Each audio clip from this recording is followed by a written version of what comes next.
これぞわしの魔女の本領発揮。浪費の宿敵ワイナミョイネンとの決戦フォーム。炎のわし国庫とも一体となって焼き尽くし食らい尽くす。ムッコの敵に9つの厄災をお見舞いしてやるんだよ。キーティ、ムッコ。日の恵み、月の癒し、かまどのほとり。そうと、変わった味の火種だね。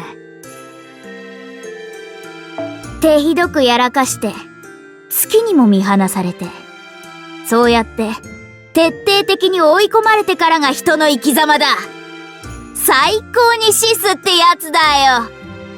招かれもしない宴に現れては規制を上げ、めちゃくちゃにして後から勝手に後悔する。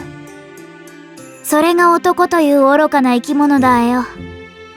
その一方では、いくら鮮やかで賢く見えても、中身は赤子同然の女もいる。どっちもどっちだよ。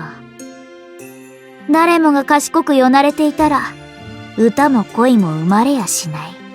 たったったよだったったよだったんだらディラもいもいもい。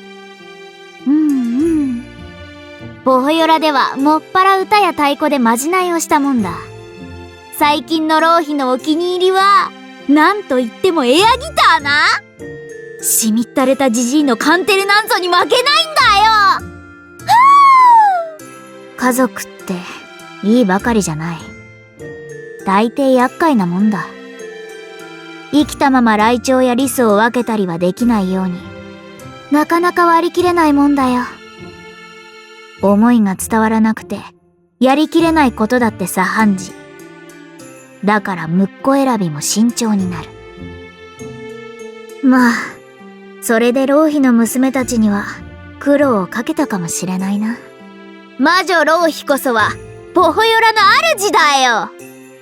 だがな、このカルデアでは、ムッコ、お前がマスターだと認める。どうやらお前が一番腹が据わっていると分かった。体に気をつけて頑張るんだよ、ムッコ。そろそろ森の幸を摘みに行こうかね、ムッコ。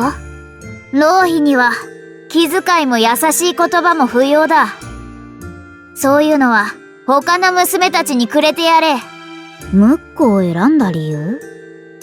それはこのカルデアにいる者たちを見れば一目瞭然なんだよ。彼らがムッコの家族なら浪費にも家族だ。ほう、アストライア。あれのよりしろは俗に言う彼はの民、スオミの娘か。それならポホヨラの主人浪費にとっては同胞というよりむしろ敵だよ。まあムッコの顔を立てて一緒にコーヒーを飲んでやるくらいはな。もちろん正義気取りで肉弾ファイトがお望みならいつでも受けて立ってやるんだよ。空手や大したもんだ。命を持つに至った象牙の彫像とはね。鍛冶師のイルマリネンのやつが金銀で作った人形の花嫁を思い出すんだよ。あっちは結局冷たいカチカチな象のままで、イルマリネンもどうしてこうなったってべしょべしょ泣いとったけど、あれでも散歩を作った凄腕の職人だし、まあ一応浪費の娘婿でもあるからあんまり悪くは言いたくないが、怒ってうちの娘をカモメに変えるし、しまいにはこの浪費を捕まえる首輪まで作り出すし、とんだ最高野郎なんだよ。ああ、怖。なんといっても我が家が一番だよ。働き者で家族を大切にする。普通でいい。弱くてもいい。正直で間違った時はちゃんと謝る。そんなムッコになるんだよ、ムッコ。ボイボイボイ。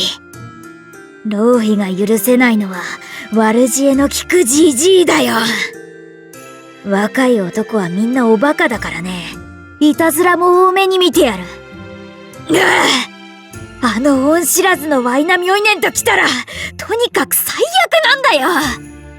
若者をけしかけて、自分は知らん顔でカンテレを引く。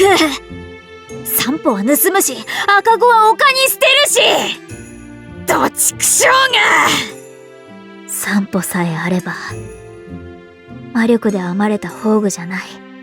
本物の散歩さえあれば、美しいポホヨラも、みんなも、我が家の元へ帰ってくるはずなんだよ。大きな催し事の真っ最中。フューバー、それならとっておきのでっかい牛を潰してやるんだよ。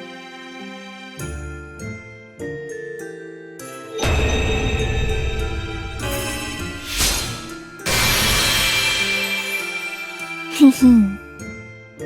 そろそろ婿入りの覚悟は固まったのか、ムッコ。なんだ、まだ決断がつかないのか。それなら、とりあえず俺の家に来るといい。ムッコ修行しながらゆっくり考えろ。ムッコの気に入る嫁が、そのうち見つかるだろ。